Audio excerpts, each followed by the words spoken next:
News 360 में अब खबर यूपी की राजधानी लखनऊ से है, जहां दरअसल सोमवार को राजधानी लखनऊ के लोकबंधु अस्पताल में एक दिल दहला देने वाली घटना घटी। रात के अंधेरे में अस्पताल के दूसरे तल पर अचानक आग लग गई। आग का कहर से पूरे अस्पताल में हड़कंप मच गया। पूरी खबर इस रिपोर्ट में। सोमवार की रात करीब 9 बजे राजधानी लखनऊ के लोकबंधु अस्पताल में एक दिल दहला देने वाली घटना घटी। रात के अंधेरे में अस्पताल के दूसरे तल पर अचानक आग लग गई। आग का कहर लगातार बढ़ता गया और देखते ही देखते आग ने तेजी से महिला मेडिसिन वार्ड और उससे सटे क्षेत्रों को भी चपेट में ले लिया। आग लगने के बाद चारों ओर धुआं फैल गया, जिससे स्थिति और भी भयावह हो गई। लेकिन इस संकट की घड़ी में डॉक्टरों, नर्सिंग स्टाफ और अस्पताल के कर्मचारियों ने साहस और मानवता की मिसाल पेश की। आग लगने के बाद मौके पर फायर ब्रिगेड की कई गाड़ियां पहुंची और मरीजों को वार्ड से बाहर निकाला गया। अब आखिर इस आग के पीछे का कारण क्या है, ये आपको बताएंगे। लेकिन पहले आग कब लगी और इसका प्रभाव क्या हुआ, ये जान लेते हैं। आग लगने के बाद मरीज को लोकबंधु अस्पताल से सिविल अस्पताल लाया गया। अस्पताल में आग लगने के बाद सभी 200 मरीजों को बाहर निकाला गया। अस्पताल में लगी आग पर काबू पा लिया गया है। मरीजों को दूसरे अस्पताल में शिफ्ट किया गया, जहां उनका इलाज चल रहा है। इस आग की घटना में 61 साल के बुजुर्ग की मौत हो गई। आग की सूचना मिलते ही डिप्टी सीएम ब्रजेश पाठक मौके पर पहुँचे। मुख्यमंत्री योगी ने भी अधिकारियों से घटना की जानकारी ली। 9:44 सूचना मिली और जैसे ही सूचना मिली तो जो है हम लोगों को जो है आलमबाग की टीम, सरोजनी नगर टीम, हमारे जितने प्रभारी हैं वो सारे के सारे यहाँ पर आए।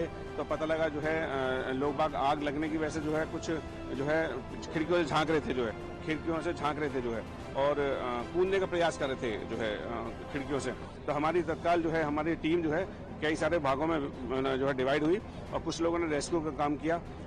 बाहर जो है आप देखोगे लेटर से कुछ लोगों को निकाला है, सीढ़ियों से कुछ लोगों को निकाला है, ऑक्सीजन देते हुए मेडिकल स्टाफ की मदद से जो रैंप का यूज हुआ है, स्मोक भी निकाला है हम लोगों ने जो है, और फायर फाइटिंग का काम किया हुआ है। किसी के जान माल के खतरा नहीं है, किसी की कोई डेथ नहीं हुई है, किसी को कोई इंजरी नहीं है। आग को देखते ही, क्योंकि यहाँ पहले से इलेक्ट्रिकल सेफ्टी और मॉक ड्रिल्स करा लिया गया था, तो पेशेंट्स लोगों को पता था कि क्या करना है। तुरंत यहाँ एम्बुलेंसेस बड़ी मात्रा में बुला लिए गए थे और अन्य अस्पतालों में पेशेंट्स को शिफ्ट कर दिया जा रहा है। मैक्सिमम पेशेंट्स शिफ्ट हो चुके हैं। उन अस्पतालों के प्रबंधन से भी बात हो गई है कि उनका ध्यान रखेंगे। दरअसल आग की शुरुआत अस्पताल के दूसरे माले पर स्थित महिला मेडिसिन वार्ड के पास एक बंद कमरे से हुई। बंद कमरे से काले धुएं का उठना देखकर लोगों के बीच हड़कंप मच गया। पहले किसी को ये समझ में नहीं आया कि क्या हो रहा है, लेकिन कुछ ही मिनटों में आग ने विकराल रूप धारण कर लिया और वार्ड तक फैलने लगी, जिसके बाद पूरे अस्पताल में चीख पुकार मच गई। आग लगने के बाद धुआं इतना घना कि सांस लेना मुश्किल हो गया। पूरा फ्लोर खाली कराया गया। मरीजों को बचाने के लिए डॉक्टर, नर्सें और सफाई कर्मी बिना किसी सुरक्षा के धुएं में कूद पड़े। उन्होंने न केवल मरीजों को बाहर निकालना शुरू किया, बल्कि इलाज का जरूरी सामान और दवाइयां भी सुरक्षित जगहों पर पहुंचाने की कोशिश की। घटना की सूचना मिलते ही डिप्टी सीएम ब्रजेश पाठक भी अस्पताल पहुंचे। देखिए, तल पर धुआं देखा गया। उसके बाद अस्पताल के चिकित्सकों ने, पहला मेडिकल स्टाफ ने तत्काल मरीजों को शिफ्ट करना प्रारंभ किया।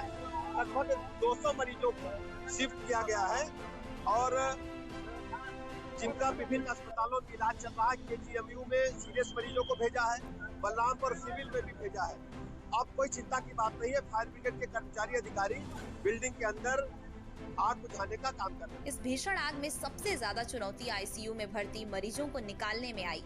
आग के साथ साथ धुआं ICU तक पहुंच गया था, जिससे वहां ऑक्सीजन की आपूर्ति पर भी गहरा असर पड़ा। कई डॉक्टर और नर्सिंग स्टाफ मुंह पर कपड़ा बांधकर ICU के भीतर पहुंचे और एक एक मरीज को स्ट्रेचर और व्हील चेयर की मदद से बाहर निकाला। लेकिन इस अफरा तफरी के बीच ही ICU में भर्ती एक मरीज की मौत भी हो गई। अस्पताल में लगी आग भले ही एक बड़ी जनहानि से टल गई हो, लेकिन 61 वर्षीय राजकुमार प्रजापति के परिजनों के लिए ये रात कभी न भूलने वाली बन गई।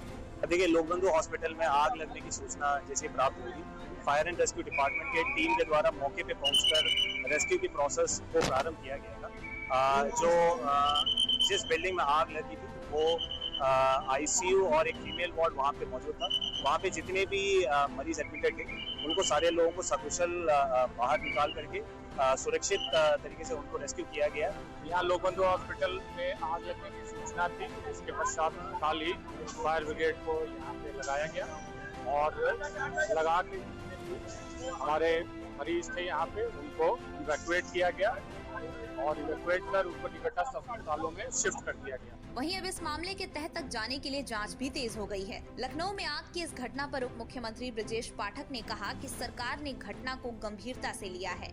घटना के कारणों का पता लगाने के लिए एक उच्च स्तरीय समिति का गठन भी किया गया है, जिससे घटना के कारण का जल्द से जल्द पता चल सके। जो लोग बंधु अस्पताल में आग लगी थी, सरकार ने उसको गंभीरता के साथ लिया। घटना के कारणों का पता लगाने के लिए एक उच्च स्तरीय समिति का गठन किया गया है और जैसे ही रिपोर्ट आएगी तो उसके बाद हम उसको सार्वजनिक करेंगे। 1.5 माह पूर्व भी मॉक ड्रिल किया गया था और सेफ्टी ऑडिट फायर का कराया गया था। उसकी वजह से सारे स्टाफ ट्रेंड था, जिससे कोई बड़ी घटना होने से बच गई। मैं अपने सभी अधिकारी कर्मचारियों का हृदय से आभार प्रकट करता हूँ। विशेष आभार अपने फायर ब्रिगेड के सभी अधिकारी कर्मचारियों को जिन्होंने त्वरित कार्रवाई की। अस्पताल में लगी इस आग के कारणों की जांच अब एक उच्च स्तरीय समिति करेगी। इसके साथ ही अस्पताल में सुरक्षा व्यवस्था को लेकर भी जांच होगी। फिलहाल आग लगने की वजह शॉर्ट सर्किट बताई जा रही है। हालांकि जांच के बाद ही अब स्पष्ट हो पाएगा कि आग लगने का कारण क्या था।